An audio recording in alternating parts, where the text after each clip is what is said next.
ஏசாயா 46:10 சொல்லப்பட்டிருக்கிறது, இன்னும் செய்யப்படாதவைகளை பூர்வ காலம் முதற்கொண்டு அறிவிக்கிறேன். இன்னும் செய்யப்படாதவைகளை ஆண்டவரே. அதனாலதான் நம்ம ஒரு கண்ணும் காணவில்லை. நம்ம இப்படி பார்த்துட்டே இருக்கோம். வாக்குத்தத்தம் வந்தது, நேர கதவை ஜன்னலை திறந்து போட்டுட்டு இப்ப வரும். கர்த்தர் எனக்கு பிராமிஸ் பண்ணியிருக்கிறார், ஒரு கவர்மெண்ட் ஜாப் தருவேன். அப்படியே போய் வீட்டில் கால் நீட்டி இருந்தா போதும், அப்படியே மேல வந்து விழும். அது தோன்றாததற்கு முன்னே உன் தேவன் யார் என்பதை அறிந்து கொள். அவைகள் தோன்றாததற்கு முன்னே நான் அறிவிக்கிறேன். அவைகள் தோன்றாத, அடுத்து வாசிங்க. என் ஆலோசனை நிலை நிற்கும். எனக்கு என்னெல்லாம் தோணுதோ அதெல்லாம் செய்வேன். அவர் அறிவிக்கிறவர் மாற்றம் அல்ல, அவர் செய்வேன் என்று சொல்லி உராய்ஞ்சுகிற ஒரு பட்சியை கிழக்கிலிருந்தும் தூர தேசத்திலிருந்தும் வரவழைக்கிறவராய் இருக்கிறேன். அதை சொன்னேன், அதை நிறைவேற்றுவேன், அதை திட்டம் பண்ணினேன். நல்ல கரங்களை தட்டி அதை செய்து முடிப்பேன்.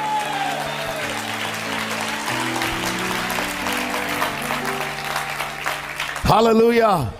சாலமோன் கட்டின தேவாலயம், பெரிய தேவாலயம். அந்த தேவாலயத்தை கட்டி முடிக்கும் போது சாலமோன் ஒரு வார்த்தையை சொல்லுவார்.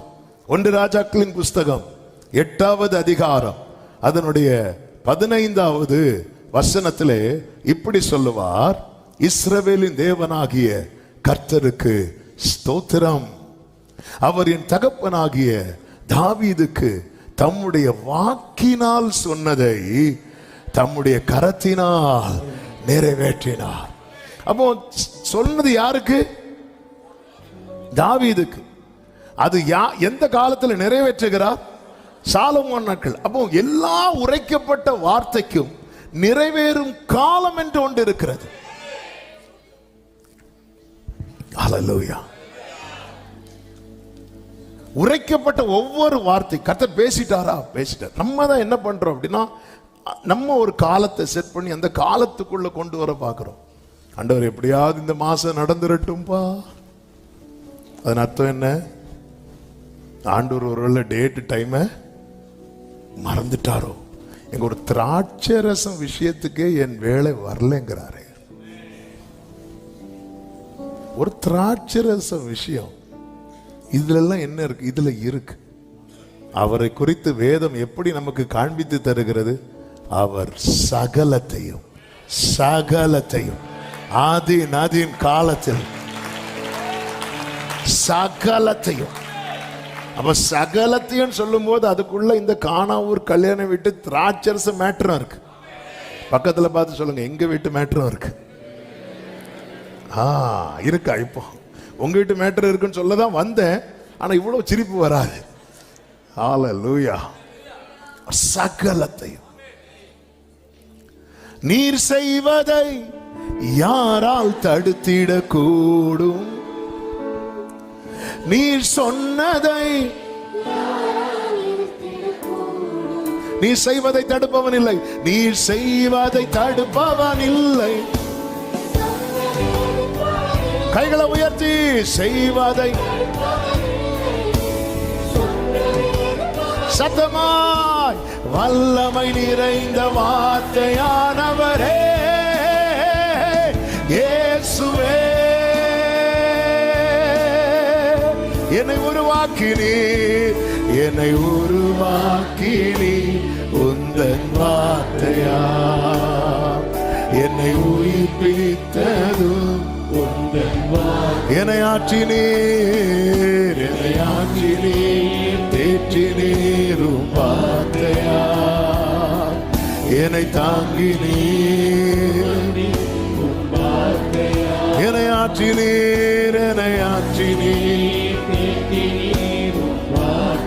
ஓ என்னை தாங்கினீர்.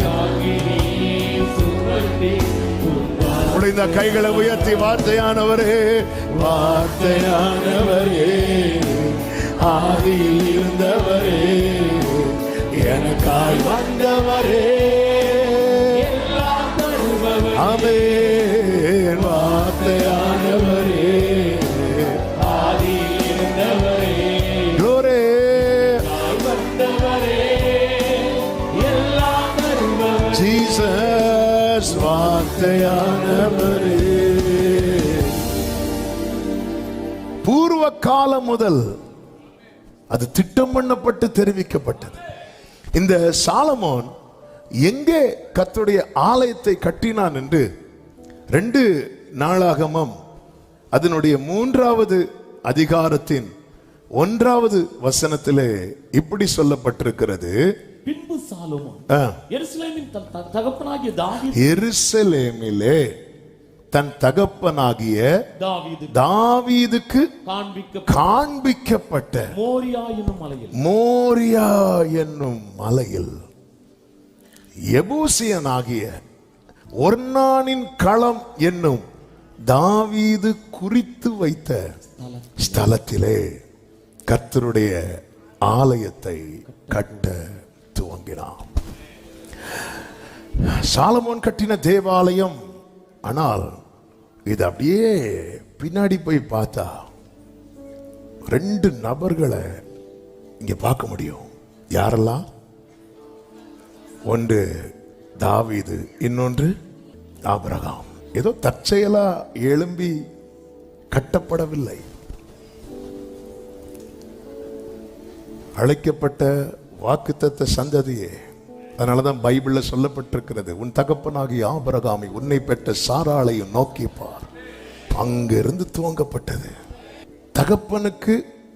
தகப்பனாகிய தாவீதுக்கு காண்பிக்கப்பட்ட மோரியா. அப்படி சொல்லும் போது இன்னும் ஃபைல புரட்ட வேண்டி இருக்கிறது. வெறுமனே ஓர்னானின் களம் என்றால் நம்ம 1 நாளாகமம் 21வது அதிகாரத்தை புரட்டினா போதும். ஆனா மோரியா என்னும் மலை என்று கர்த்தர் இங்க மென்ஷன் பண்ணி இருக்கிறார். அப்படின்னா இன்னும் நம் தேவன் யார் என்பதை ஆண்டவர் விருதாவா என்னை தேடுங்கள் என்று ஒருவரிடத்துல சொன்னது கிடையாது. சிங்க குட்டிகள் தாழ்ச்சி அடைந்து பட்டினியாயிருக்கும்.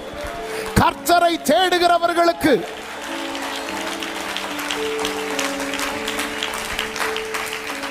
ஹalleluya. நம்ம முதல்ல மோரியா மலைக்கு போயிட்டு வருவோம், அப்புறமா ஒர்னானின் களத்துக்கு போவோம். அதுக்கப்புறம் தான் இந்த க்ளோரி நமக்கு புரிய வரும். ஆவிக்குரிய கண்ணர்த்தத்தோடு 2 வாரமா ஆவியானவர் இந்த செய்தியை பேசிக் கொண்டிருக்கிறார். ஆமென். இந்த டைமுக்காக வெயிட்டிங். ஹalleluya. இது டெலிவரி டைம். இப்ப தெரியுதா? வெறுமனே சொல்லல, சும்மா பலி செலுத்தல மேட்டர் கிடையாது. அது ஆபிரகாமுக்கு தெரியாத ஒரு மேட்டர். ஆபிரகாம நடத்தின பாதையில கர்த்தர் வைத்திருந்தார். உனக்கு தெரியாத ஒரு சத்தியத்தை, உனக்கு தெரியாத ஒரு ரகசியத்தை, உனக்கு தெரியாத glory உன்னால புரிந்து கொள்ள முடியாத, உன்னால யூகிக்க முடியாத, விவரிக்கப்பட்டாலும் விசுவாசிக்க முடியாத ஒரு அதிசயமான காரியத்தை உன் வாழ்வின் பாதையிலே கர்த்தர் வைத்திருக்கிறார். அது ஒரு கண்ணும் காணவில்லை, ஒரு காது கேட்கவில்லை. ஆதியாகமம் 22வது அதிகாரம் 1-2 வசனங்களில் இப்படி சொல்லப்பட்டிருக்கிறது. இந்த காரியங்கள் நடந்த பின்பு தேவன் ஆபிரகாமை சோதித்தார். 2வது வசனத்தை வாசிங்க. அப்பொழுது அவர், உன் புத்திரனும் உன் ஏகசுதனும் உன் நேசகுமாரனும் ஆகிய ஈசாக்கை நீ இப்பொழுது அழைத்துக் கொண்டு மோரியா தேசத்துக்கு போய் அங்கே நான் உனக்கு குறிக்கும் மலைகள். இதை நோட் பண்ணிக்கோங்க. 2 நாளாகமத்தில் என்ன சொல்லப்பட்டிருக்கிறது? தாவீது குறித்த இடத்துல, தாவீது குறித்த இடம் இல்ல, இது கர்த்தர் குறித்த இடம்.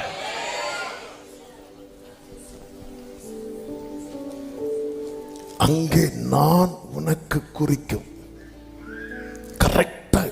ஆக்சுவலா இவன் ஆபிரகாம் ஈசாக்க பலி செலுத்துவானா இல்லையா, இது மட்டும்தான் அவருக்கு அறியணும்னா 3 நாள் நடத்த வேண்டிய அவசியமே இல்லை. ஈசாக்க பலி செலுத்த போகும்போது தடுக்கணும். இதுதான் அவருடைய ப்ரோக்ராம். இது மட்டும்தான் அவருடைய பிளான்னா ஸ்பாட்லேயே டெஸ்ட் பண்ணியிருக்கலாமே. நீங்கள் இந்த செய்தி நல்லா கவனிக்கணும். அப்போதான் அடுத்த பாயிண்ட் வரும்போது உங்களுக்கு புரியும். உன் ஏகசுதன், உன் நேசகுமாரன் ஈசாக்கை நீ இப்பொழுது அந்த டைம் பார்த்தீங்களா? இப்பொழுது அழைத்து கொண்டு போ. நான் மோரியா தேசத்துக்கு போய் அங்கே நான் உனக்கு குறிக்கும் மலைகள் ஒன்றின் மேல் தகன பலியாக பலியிடு. ஆபிரகாம் புறப்பட்டு போகிறான். ஆபிரகாம் கூட நினைச்சிருப்பாரு, என்ன நினைச்சிருப்பாரு தெரியுமா? ஏன் இங்க வந்து பலி செலுத்த சொல்றார்?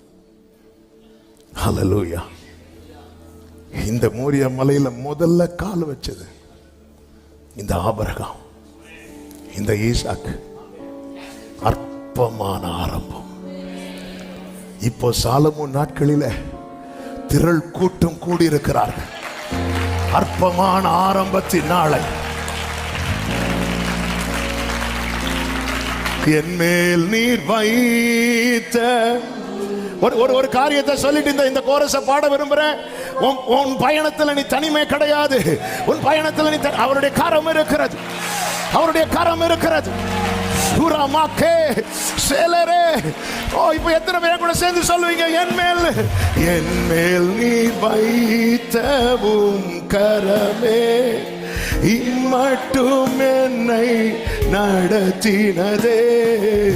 என் மேல் ஒரு அம்மாக்கு மாசேத்தனரே ஒன்றுமில்லா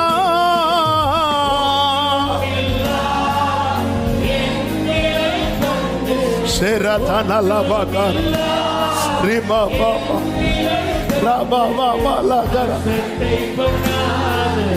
Oh Jesus, Radhana Magalaro Dayaval Pette Dayaval. Hallelujah. கர்த்தருக்கு மகிமை உண்டாவதாக. நேர புறப்பட்டு போறார். ஈசாக்கு கேட்கிறார், அப்பா ஆட்டுக்குட்டி எங்க? இவருக்கு தெரியல. கர்த்தர் பார்த்து கொள்வார். அடுத்து என்னன்னு தெரியல. நேர புறப்பட்டு போகிறார். ஆமென். அதாவது நமக்கு கொடுக்கப்பட்ட வாக்குத்தத்தத்துல நம் கண்கள் காணக்கூடியதும் இருக்கிறது, தூரத்து செய்திகளும் இருக்கிறது, நம்முடைய தலைமுறைகள் பார்க்க வேண்டியதும் இருக்கிறது. இந்த இடத்துல இந்த ஆபிரகாம் ஈசாக்கும் ஆட்டுக்கடாவை கண்டார்கள். ஆனா அவங்க இங்க எதை பார்க்கல தெரியுமா? ஆலயத்தை பார்க்கல. ஹல்லேலூயா, ஹல்லேலூயா. ஆண்டவர் இந்த ஒரு ஆட்டுக்கடாவை காட்டுறதுக்கு அப்பா இவ்வளவு தூரம் நடத்துனீங்க. இல்ல, இதுல ஒரு ஆலயத்தை.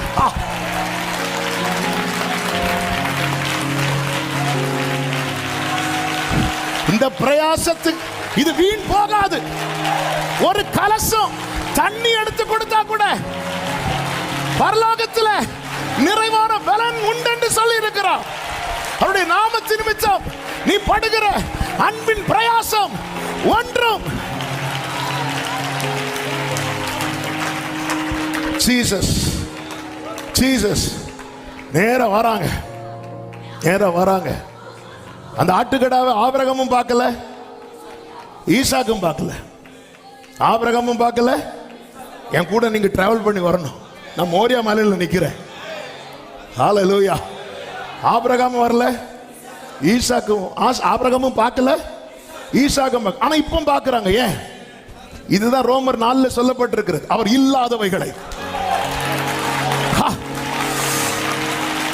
ஒன்ன கொண்டு வர வேண்டிய இடத்துல கொண்டு வந்து நிறுத்தினா, அவர் இல்லாதவைகளை இருக்கிறதை போல இல்லாதவைகளை இயேசுவின் நாமத்தில் இந்த சத்தத்தை கேட்கிற அன்பு சபையே, அன்பு உள்ளமே, உன் வாழ்க்கையில இதுவரை இல்லாதவைகளை உனக்கான வேலை வரும்போது அதான் ஆண்டவர் சொல்ற, இப்பொழுது இப்பொழுது அவனை கூட்டிட்டு போ. இப்பொழுது சீயோனுக்கு தயவு செய்யும் காலமும் அதற்காக. இப்ப ஆபிரகாம் நேரா மேல போயாச்சு. மேல போய் பைபிள்ல சொல்லப்பட்டிருக்கிறது, அவன் பலிபீடத்தை உண்டாக்கினான். எப்படி உண்டாக்கி இருப்பான்? அங்க இருக்கிற ஒவ்வொரு கல்லா எடுத்து. புரியலையா? ஒரு இடத்துல ஆலயம் கட்டுறதுக்கு முன்னாடி முதல்ல என்ன பண்ணுவாங்க? கல்லு போடுவாங்க. ஜீசஸ் ஜீசஸ் ராதானாமா சேகரே. எத்தனை பேருக்கு நான் சொல்றது புரியுது? Thank you Holy Spirit. Thank you Holy Spirit. Hallelujah.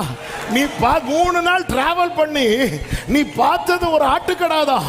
ஆனா தலைமுறைக்கு உனக்கு ஒன்ன வச்சு அஸ்திவாரம் போட்டிருக்கிறார். நிறைய காரியங்களுக்கு வர்ஷிப் பண்ணுங்க.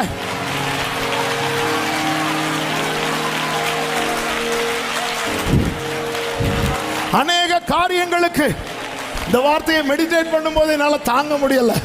ஆவியானவர் இதை தீர்க்கமா எழுத வைத்தார். ஆமா, இவ்வளவு பிரயாசப்பட்டு இவ்வளவு ஜெபம் பண்ணி நீ கண்டது ஒரு ஆட்டுக்கடா, நீ கண்டது ஏதோ ஒண்ணு இல்ல. அநேக வரும் காரியங்களுக்கு, தலைமுறைகளுக்கு கர்த்தர் உன்னை கொண்டு அஸ்திவாரம் போட்டிருக்கிறார்.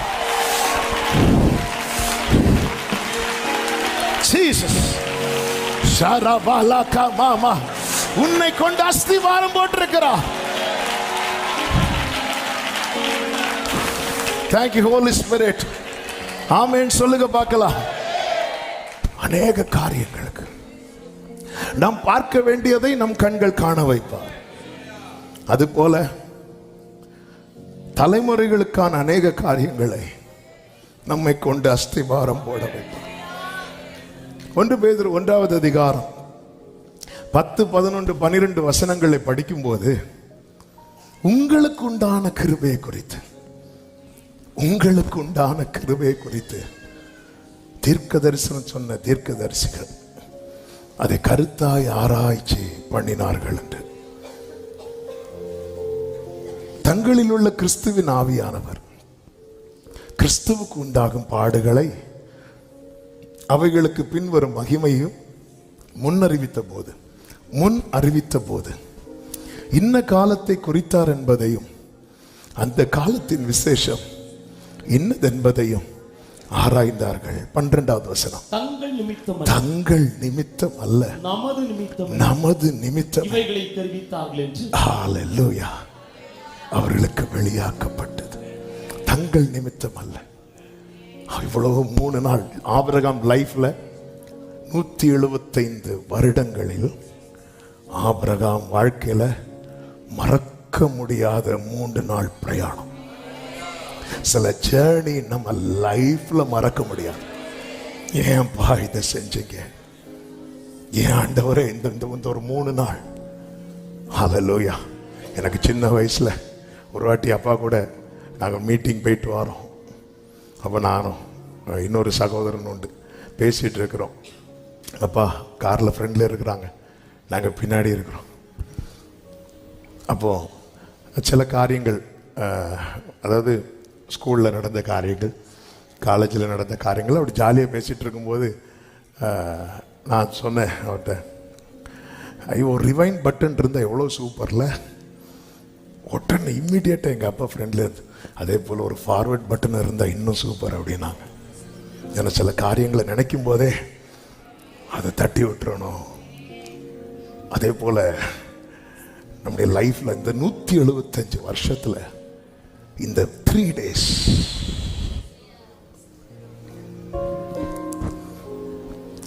அவர்கள் அமைப்பு புரியாது. அல்லேலூயா. அன்றியும் அவருடைய தீர்மானத்தின்படி அழைக்கப்பட்டவர்களாய் தேவனிடத்தில் அன்பு கூறுகிறவர்களுக்கு சகலமும். ஹல்லேலூயா. ஹல்லேலூயா. அனுமதித்ததெல்லாம்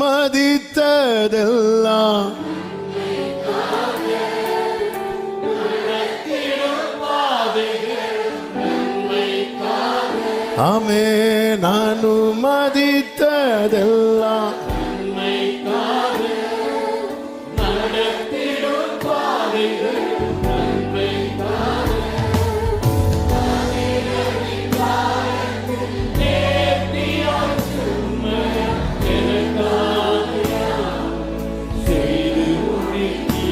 ஆமென்.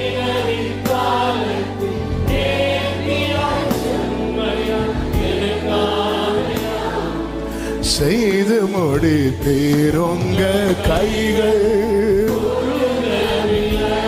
உடரமம் ரத்தனமரோ ஆமென் உங்க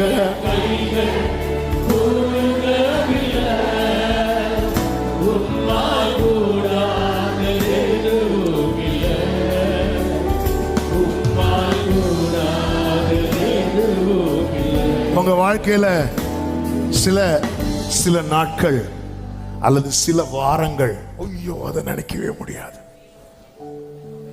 ஆனா நீங்க கவனிச்சீங்கன்னா இந்த 3 நாளை ஆபிரகாம் லைஃப்ல கம்பல்சரியா வச்சிருந்தார். ஆமென். எங்கேயும் ஓடவும் முடியாது, சில காரியத்தை விட்டு எஸ்கேப்பே ஆக முடியாது. நீங்க கோவிட்ல இருந்து கூட எஸ்கேப் ஆயிடலாம், ஆனா இந்த திட்டத்தில இருந்து எஸ்கேப் ஆக முடியாது.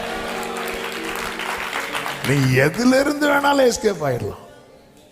எனக்கு ரொம்ப ஆச்சரியமான காரியம், ஆபிரகாம் தன் குமாரனை வெட்டும்படிக்கு 22:10 ஆதியாகமம் தன் கையை நீட்டி கத்தியை எடுத்தான். உடனே கர்த்தர் வானத்திலிருந்து கூப்பிட்டு பிள்ளையாண்டான் மேல கை போட. ஒன்ன நான் கொண்டு வந்தது கை போடுறதுக்கு இல்ல, கல்லு போடுறதுக்கு. ஹல்லேலூயா. ஆபிரகாமே ஒன்னு நான் கொண்டு வந்தது கை போடுறதுக்கு இல்ல. பக்கத்துல பார்த்து சொல்லுங்க, கல்லு போட வச்சிருக்கிறான். விசுவாசத்தோடு சொல்லுங்க, நிறைய காரியத்துக்கு. ஆமென். ஹல்லேலூயா. ஆண்டவரே, அப்பா நான் பார்க்கிறேனோ பார்க்கலையோ அது தெரியாது, ஆனா நான் நம்புறேன் நிறைய விஷயத்துக்கு கல்லு போட வச்சுட்டீங்க. வர்ஷிப் பண்ணுங்க, விசுவாசிக்கிறவங்க வர்ஷிப் பண்ணுங்க.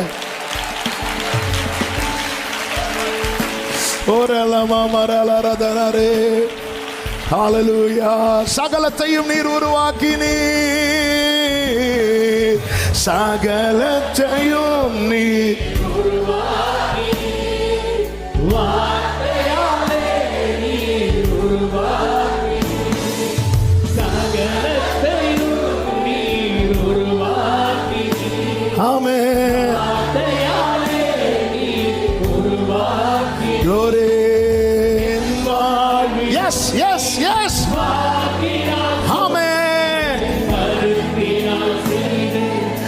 நிறைவேற்றுவே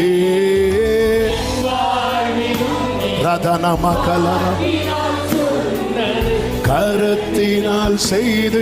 எல்லாரும் கைகளை உயர்த்தி சொல்லுவோம், உங்க கைகள் கூறுகவில்லை.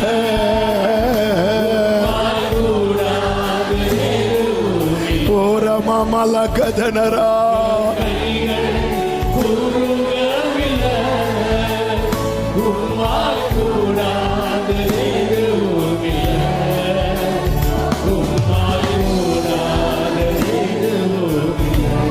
ஹல்லேலூயா.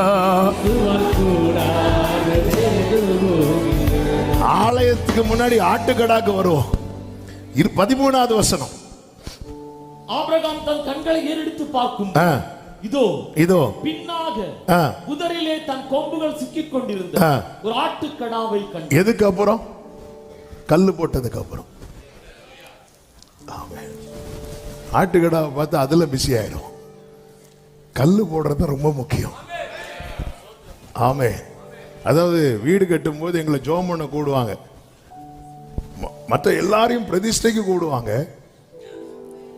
ஆனா முக்கியமா வேலை எங்களால சில வேலை டிலே ஆகும். எதுக்கு தெரியுமா? டேட்டு கொடுக்கறதுக்கு. எதுக்கு டேட்டு கொடுக்கறது தெரியுமா? ஒரு கல்லை போடுறதுக்கு. ஒரு கல்லு அவன் தலைக்கல்லோடு வருவான்.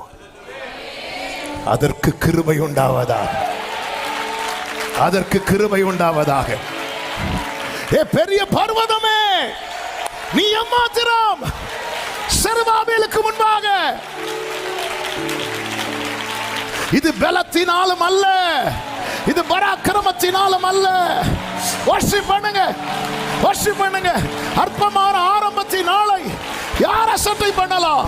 செருபாபேலின் கையில் இருக்கிற தூக்கு நூலை கர்த்தருடைய 7 கண்களும் சந்தோஷம் சந்தோஷமாய் பார்க்கிறது, சந்தோஷமா பார்க்குது. ஆமென். அதனால பலிபீடத்தை உண்டாக்கினான். எலியாலாம் பலிபீடத்தை செப்பனிட்டான். ஏற்கனவே உண்டாக்கப்பட்ட பலிபீடம் அது இடிந்து கிடந்தது. அவர் அதை செப்பனிட்டார். ஆனா ஆபிரகாமே, நீ புதுசா ஏற்கனவே உண்டான பலிபீடத்துல ஏதோ எக்ஸ்ட்ரா 2 கல் எடுத்து வைக்கல உன்னை கொண்டு வந்தது. இந்த ஆரம்பம் அற்பமானதுதான். ஆனா முடிவு முடிவு மகிமை மகிமை. அபிஷேகம் பெற்ற தேவ பிள்ளைங்க அந்நிய பாஷையில ராஜா நா மாகாரா.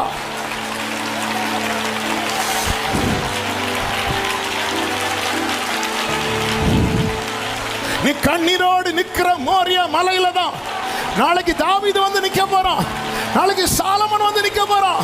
நாளைக்கு ஒரு கூட்டம் ஜனங்கள் வந்து ஆராதிக்க போகிறார்கள்.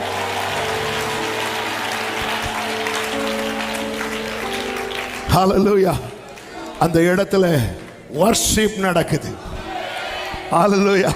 ஃபர்ஸ்ட் வர்ஷிப் பண்ணது ஆபிரகாமும் ஈசாக்கும். அந்த இடத்துல ஆமென். பின் நாட்கள் கழிந்தது. ஒரு கூட்டம் ஆசாரியர்கள், ஒரு கூட்டம் ஆசாரியர்கள், ஒரு கூட்டம் ஜனங்கள் ஊரில் ஒருவனும் வம்சத்தில் 2 பேருமாய் தெரிந்தெடுத்து இன்னைக்கு நீ மட்டும்தான் ஆராதிக்கிற. இன்னைக்கு நீ உன் குடும்பம் மட்டும்தான் ஆராதிக்கிறது.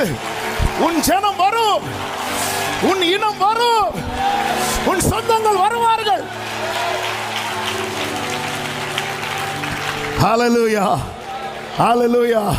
அந்த இடத்துல அப்போ இங்க வர்ஷிப்னாலே அந்த இடத்துல வேற யாரும் இருக்க கூடாது.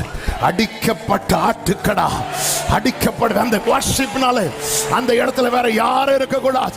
ஆராதனைனாலே இயேசு ஒருவரே. ஹல்லேலூயா. ஆபிரகாமே கை போடாத, ஆபிரகாமே கல்லு போடாதேன்னு சொல்லல. ஆமே. உங்க கையை நீங்களே பாருங்க.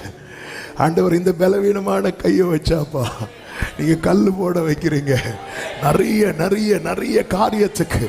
அதனாலதான் தாவீது சொல்றாரு, வெகு தூரத்து செய்திய மனுஷர் முறைமையா, அதாவது ஆமே இந்த இந்த இந்த பேதைக்கு எப்படி சொன்னா புரியுமோ அப்படி சொல்ல வைக்கிறீங்க. இந்த காலை வேளையில வெகு தூரத்து செய்திய கர்த்தர் அநேகருக்கு தீர்க்க தரிசனமாய் பேசிக் கொண்டிருக்கிறார். சோர்ந்து போகாத, தளர்ந்து போகாத, பயணத்தை பாதியில முடிக்க நினைக்காத. உன் பின்னாட்களிலே உன் நிமித்தமாய் ஒரு திரள் கூட்டம் எழும்ப போகிறது. நல்ல கரங்களை தட்டி